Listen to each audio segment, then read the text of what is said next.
예, 시청자 여러분 안녕하십니까. 출발마케돈 예민수입니다. 새해 복 많이 받으십시오. 그리고 투자자로서 무엇보다도 진보하시고 또 원하는 성과를 거두는 한 해가 되시기를 소망합니다.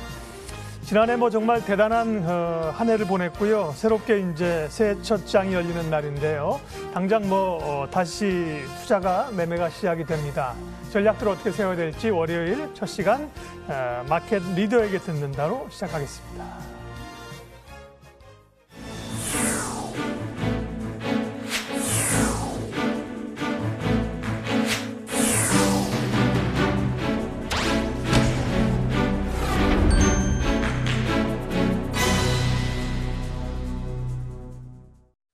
예, 매주 월요일은 한국투자증권 법인금융센터 장영혁 팀장님과 전략 세웁니다. 오늘은 2021년 증시를 점검하는 마켓 리더에게 듣는다 특집 시간으로 마련을 했습니다. 팀장님 어서 오십시오. 네, 안녕하세요. 새해 복 많이 받으십시오. 네, 새해 복 많이 받으세요.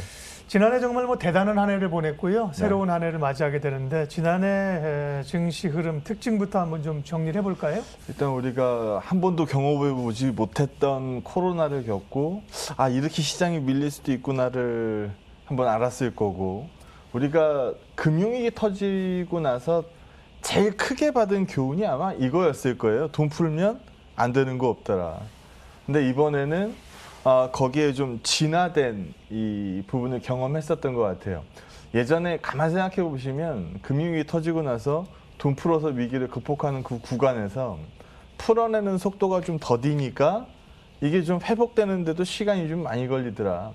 이번에 유례없는 쇼크를 코로나로 인해서 한번 받았으니까 이거 돈을 좀 세게 풀면 회복되는 속도도 빠르지 않겠느냐. 시장이 이미 알고 있었던 거죠. 그래서 코로나 터졌을 때는 진짜 유례없는 하락을 기록했었던 기억이 다들 있으실 거고요. 그 이후에는 이렇게 올라가도 되나? 이렇게 올라가도 되나? 초반에는 그런 생각들 많이 하셨겠습니다만 나중에 지나면 지날수록 신뢰가 굳어진 거고 저도 작년 방송에서 강세론을 핀 사람들 중에 꽤 세게 강세론을 말씀드렸던 이 패널 중에 하나일 텐데 시장이 최고가를 경신하면서 마감을 지었습니다. 왜 그렇게 했는지 그러면 올해 21년도 증시는 뭘 좀 쳐다봐야 되는지 오늘은 좀 그런 부분들을 한번 얘기 한번 해보도록 하겠습니다. 네. 자, 그러면 이제 지난해 정말 연말에 사실은 근데 너무 강하게 좀 가서요. 좋긴 하나 1월이나 올해 상승 효과를 좀 앞당겨 쓴 것 아닌가? 이런 고민들도 살짝 듭니다. 네. 똑같은 고민 하고 계실 거고요. 준비한 지표가 있으니까 그거 좀 장표들 보면서 얘기 한번 해보도록 하죠. 기억 못 하실 수 있어요. 이번에 이론 배당락이 얼마였는지 혹시 기억들 하시나요? 물론 이론 배당락만큼 항상 시장이 빠져서 배당 나길래 박살나고 이런 적은 없어요. 이론 배당락의 한 절반 정도는 움직였었던 것 같아요. 시가로 봤을 때. 근데 이번에 이론 배당락은 무려 40P가 넘었습니다. 44P 정도 나왔거든요. 근데 우리 이론 배당락이 44P 마이너스면은 보합 수준이라고 보는 거 아닙니까? 그 해당되는 날 시장이 무려 12포인트 가까이 올랐습니다. 그럼 이론 배당락 감안해서 보면 한 60p 정도 올랐다는 소리거든요. 이게 얼마나 대단한 겁니까? 시초가에서 이렇게 한 방에 회복하면서 가는 거는 팀장님이나 저나 주식시장에 오래 있었지만 이런 건 정말 처음 봤죠. 누가 제일 이득 봤을지를 한번 생각해 보시면 돼요. 누가 제일 이득 많이 봤을까요? 이번 배당락 없이 초강세를 기록하는 이 시장에서 누가 제일 이득 많이 봤을 것 같아요? 글쎄요. 이 투자 계정 중에서 그거를 보여드리는 표서부터 한번 보고 시작을 해보도록 하겠습니다. 이 표 보면 바로 나오거든요.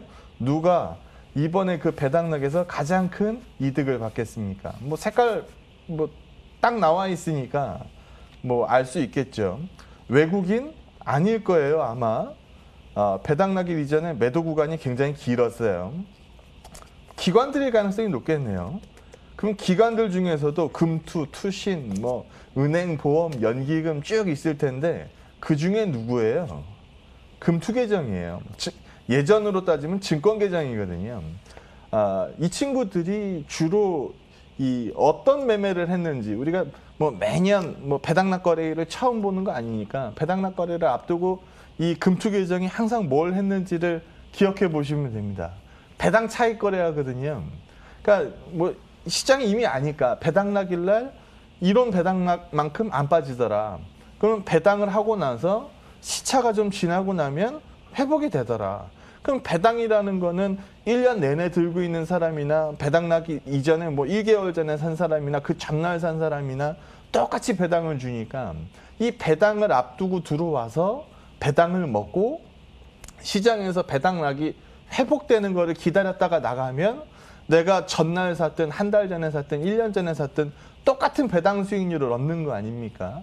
그 컨셉에서 나온 게 배당 차익 거래입니다. 그래서 우리가 하나같이 생각을 한 거죠.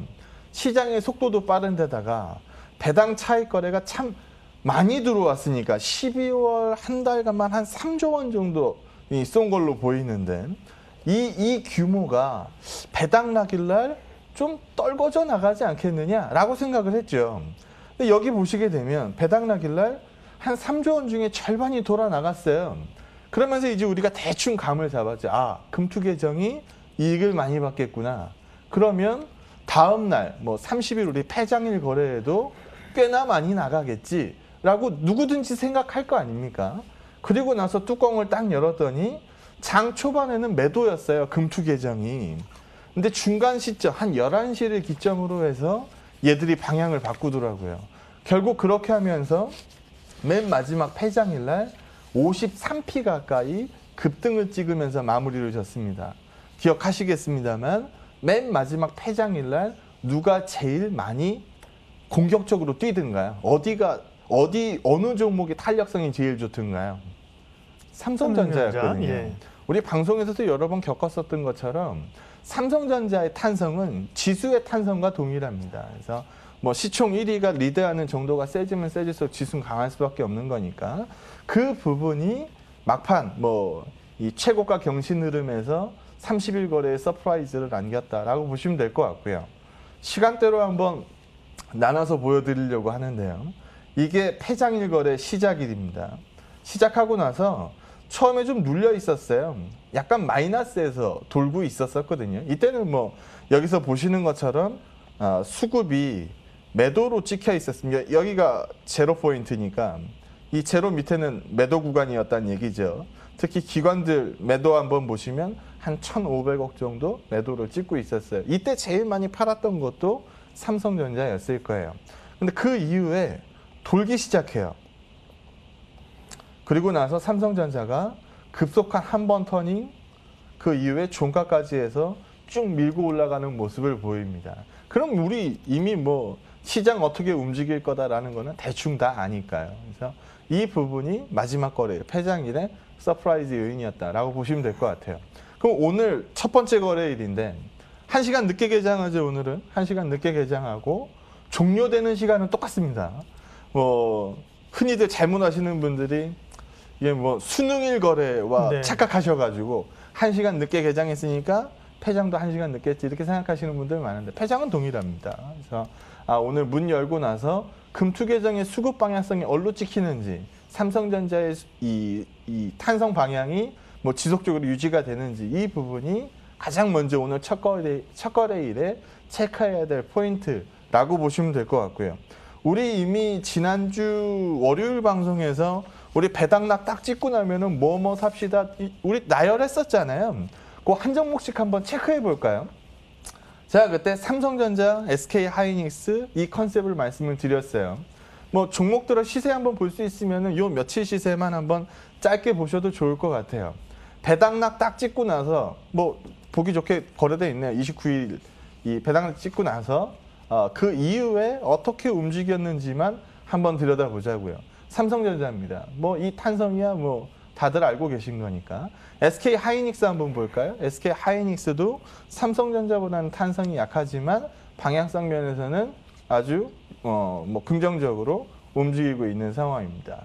또 볼까요? 우리 네이버, 뭐 카카오 이런 부분도 우리 지난주 월요일 날 배당락일 날 놀이에서 우리 요거 삽시다라고 말씀드렸었는데 뭐 카카오, 뭐 네이버 같은 경우에도 요즘 단기 시세 보면은 굉장히 긍정적으로 움직였었죠.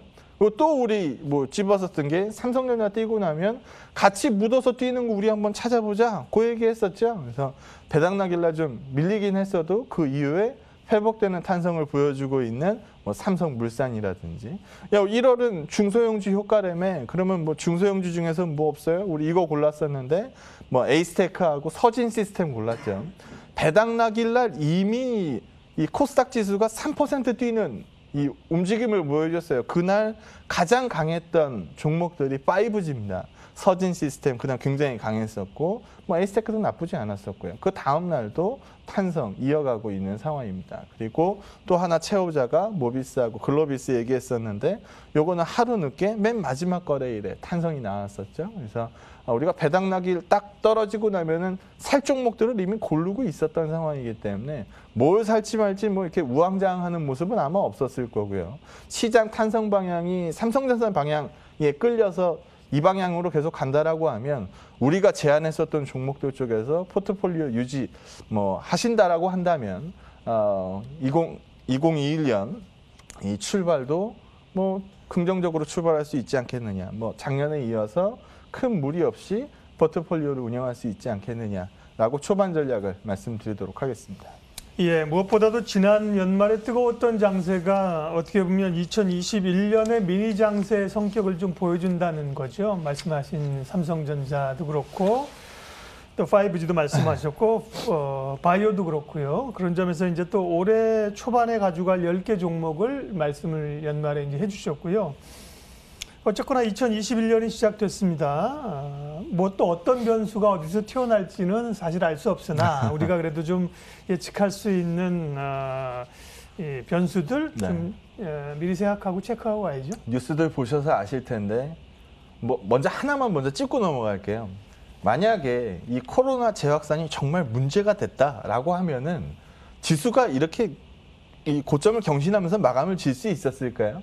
안 될 거예요. 그거에 해당되는 증거 화면도 좀 이따가 한번 보여드리도록 하겠고요. 뭐 예전에 이런 말 있잖아요. 뭐 증시는 걱정의 담벼락을 타고 올라간다. 언제 한번 우리가 마음 편하게 뭐 가봅시다. 뭐 이렇게 얘기해서 수익 난 적 있나요? 올라가면은 속도 빠르다고 뭐 우려하고 뭐 저 또한 뭐 작년 연말에 마찬가지였었으니까. 그래서 뭐 방향성이 논리는 뭐 큰 변동이 없는데 뭐 속도 면에서 좀 뭐 우려가 된다. 너무 빠른 거 아니냐, 뭐 과열된 거 아니냐. 뭐 시장에서는 올라가면은 걱정하는 목소리들이 많이 나옵니다. 그럼 우리 이런 것들도 한번 같이 체크해 보죠. 첫 번째 페이지 한번 보시면은요. 이 버핏 지표라고 알고 계신 분들이 얼마나 계셨을지 모르겠어요. 이게 갑자기 이거 갑자기 튀어나온 건 아닌데 왜 시장에서 주목받기 시작했을지를 한번 생각해 보자고요. 우리 이 한 국가의 GDP를 이 해당국의 이 주식시장 시가총액이 넘어가면 우리 과거에도 그런 경우 많이 했었잖아요. 예, 뭐 이런 경우 많이 했었거든요. 이 GDP보다 시가총액이 커지는 경우 맞고 떨어지더라는 겁니다. 뭐 요런 그림들이 많이 나왔다라는 거죠. 근데 지금은 이 시가총액이 GDP 대비해서 워낙 많이 뛰었으니까 이거 좀 과열된 거 아닙니까? 라고 읽는 시각이 존재합니다. 그럼 여기서 반론을 제기해 보죠. 이 기준점이 뭐예요? GDP예요. 기준점이 GDP거든요. 이 GDP는 항상 뭘로 읽어요?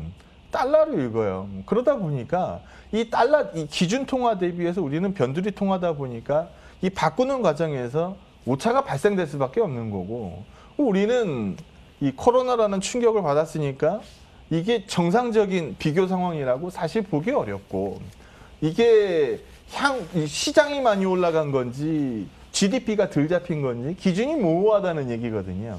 그리고 무엇보다 제시할 수 있는 가장 큰 반론은 과거에 이랬으니까 이번에도 이럴 거야. 이거는 맞는 결론이 아니거든요. 그렇죠. 그래서 예. 과거의 기준과 지금의 기준이 뭐 무언가 틀린 게 있다라고 한다면 이거는 재해석을 네, 해야죠. 맞습니다. 이거는 이제 감안해서 읽어야죠. 그걸 감안해서 읽을 때 가장 큰 차이점이 뭘까요? 제가 보기엔 금리입니다.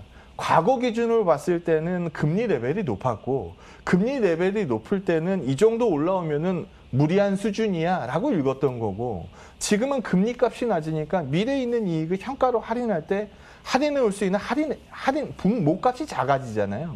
그럼 주식시장은 더 크게 계산될 수밖에 없거든요. 그래서 이 분모값, 이 금리값이 변하면서 과거 기준에서는 지금이 비싸다라고 볼 줄 몰라도 지금 기준에서는 비싸다라고 읽는 정도가 당연히 떨어질 수밖에 없습니다. 그래서 이 버핏 지표가 올라왔으니까 뭐 시장이 부러질 때가 됐어요.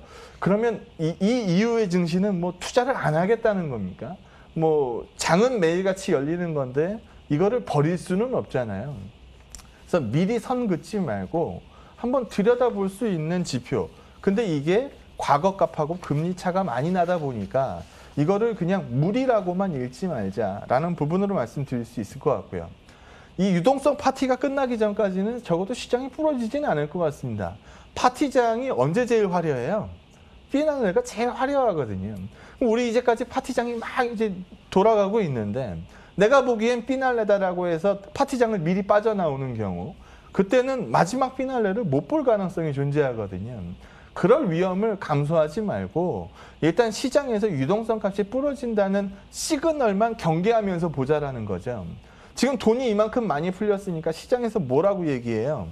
뭐 최근에 이제 머니투데이에서도 네. 그런 기사 많이 나가던데, 뭐 유례 없는 인플레이션이 온다, 뭐 이런 기사들 많이 보셨을 거예요. 충분히 가능한 얘기죠. 풀린 돈이 많으니까 인플레이션 오는 거야. 뭐 당연한 얘기인데, 이 인플레이션 값이 발생되는 것까지는 오케이.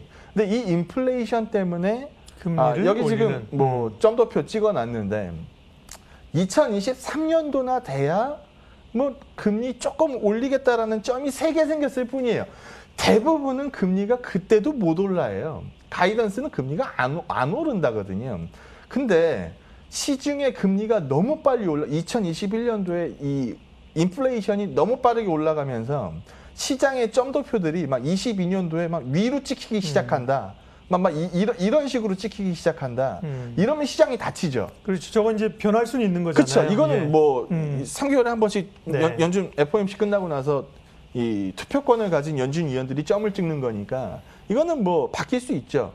이 그림이 나오기 전까지는 괜찮다는 거예요.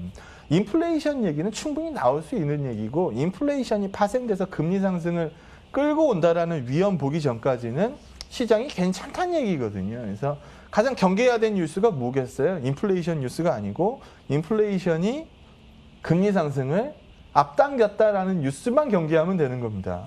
그리고 그 다음 뉴스를 우리 봐야 되는 게, 얼마 전에 우리 방송에서도 똑같은 얘기 했는데 트럼프가 뭐 추가 부양책을 뭐 거부권을 행사했다. 우리 그때 뭐라 그랬어요? 상관없다. 이거 어차피 바이든 행정부 들어오면은 통과시킬 거 아니냐. 우리 그 얘기 했었잖아요. 근데 우리가 지금 추가적인 유동성에 대해서 뭐 중요한 이슈긴 하니까 뭐 유동성 값으로 밀어 올렸는데 추가적인 유동성 값이 뭐 멈춘다라고 하면 시장이 일단 뭐 두려워할 거 아닙니까? 그래서 시장의 유동성 값은 분명히 중요한 지표인데 이 시장의 유동성 값 밀고 들어오는 거를 한번 생각해 보자라는 거죠. 얘들도 그냥 윤전기를 돌리는 게 아니잖아요. 달러의 발권력을 갖고 있는 게 FRB고 FRB가 그냥 찍어서 윤전기 돌리는 게 아니잖아요. 뭘 찍어요? 채권을 찍거든요. 그럼 미 채권이 조달 금리가 높을 때하고 낮을 때하고 연준의 부담이 틀릴 거 아닙니까? 그걸 보여주는 표입니다. 여기 한번 보시면 미 재무부가 이 채무를 지고 있는데 재무부가 지고 있는 채무는 채권이겠죠. 이 채권 평균 금리가 과거 레벨하고 비교해 보면 어때요?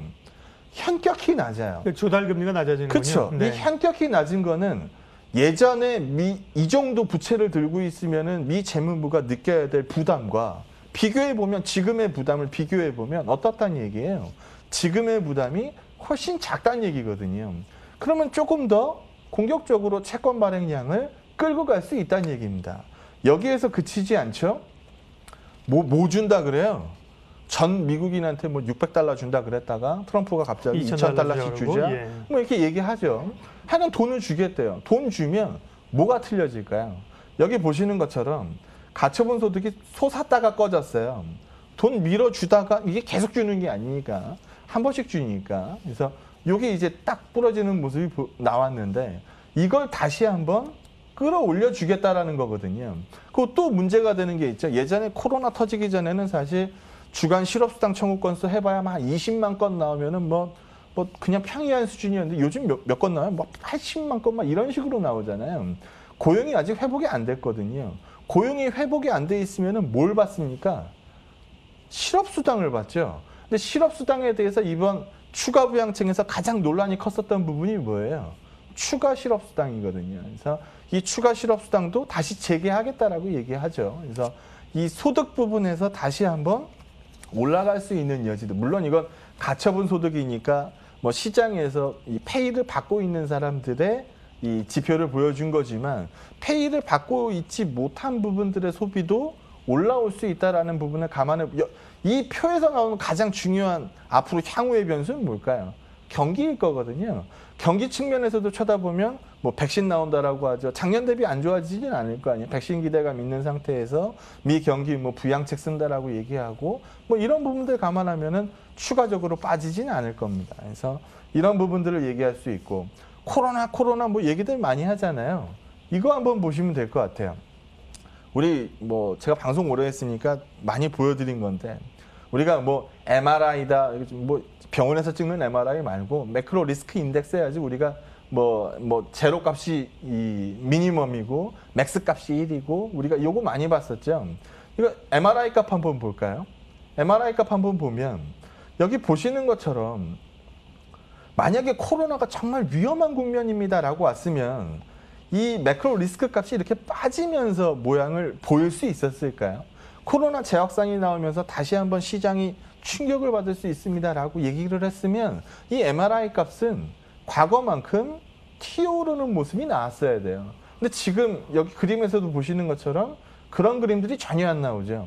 그리고 우리가 통상적으로 위험해지면은 선진국이 먼저 깨져요? 이머징이 먼저 깨져요? 이머징이 먼저 깨지거든요. 그 이머징이 먼저 깨질 때 우리가 뭐 EMBI 스프레드, 신흥국 가사 채권금이니까 이런 거 한번 보죠. 위험해지면 신흥국한테 돈 빌려줄 때 돈 이자를 더 받아야겠어요? 덜 받아야겠어요? 더 받죠. 더 받아야 되죠. 근데 지금 여기 보시는 것처럼 코로나가 뭐 재확산이 나오든 말든 지금 여기서 추가적으로 계속 안정적인 하향세를 보여주고 있거든요. 우리 이것만 놓고 본다 하더라도 지금 코로나 재확산 우려들 많이 하시는데 저희는 방송에서 그럴 필요 없다라고 여러 번 말씀드렸었고, 지금 여기서 그림에서도 보는 것처럼 이게 정말 문제가 되고 있는 겁니까? 안 되고 있는 겁니까? 시장에서는 인지 안 하고 있다는 얘기거든요. 어차피 백신 기대감으로 올해를 이제 흘러갈 건데 거기에 대해서 경기 회복 기대감을 안고 있는 상황에 코로나 데이터는 올랐다 내려갈 수 있는 이슈거든요. 훨씬 단기적인 이슈거든요. 그래서 이런 부분들을 시장이 크게 고려하고 있지 않다. 그런 측면에서 봤을 때 대한민국 증시가 항상 쌌고, 이 그림에서도 보는 것처럼 올해는 뭘 해도 작년보단 좋아질 거거든요. 작년엔 감익이었고 올해는 증익으로 들어가는 구간입니다. 물론 시장이 먼저 반영했을 수 있죠. 얼마나 반영했는지, 얼마나 많이 반영했는지는 시장이 평가할 문제고, 우리가 쳐다보는 부분들은 작년까지는 감익, 올해부터는 증익이라는 얘기입니다. 그래서 이 국면을 외국인들이 쳐다봤을 거고, 여기 그림에서도 나오는 것처럼 ETF 설정액, 이 iShares ETF 설정액 보면 외국인들이 밀고 들어오는 자금 사이즈가 눈에 보이거든요. 그럼 여기 한번 보시면 EM 시장의 ETF 설정액은 큰 변동이 없는데 대한민국 쪽으로의 ETF 설정액이 크게 늘었다. 그럼 돈이 어디로 들어오고 있다는 얘기예요? 한국으로 들어오고 있다는 얘기거든요.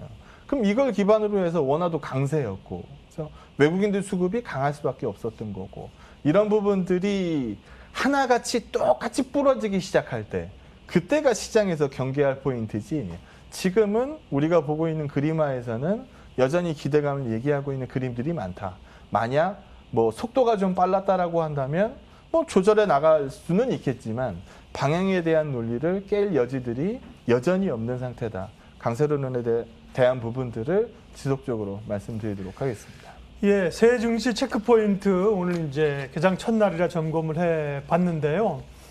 사실 우려 요인이 또 없는 건 아닌데, 아니, 그럼요. 예, 오늘은 이제 주로 이제 핵심 포인트들을 점검을 하셔서 그런 거고요.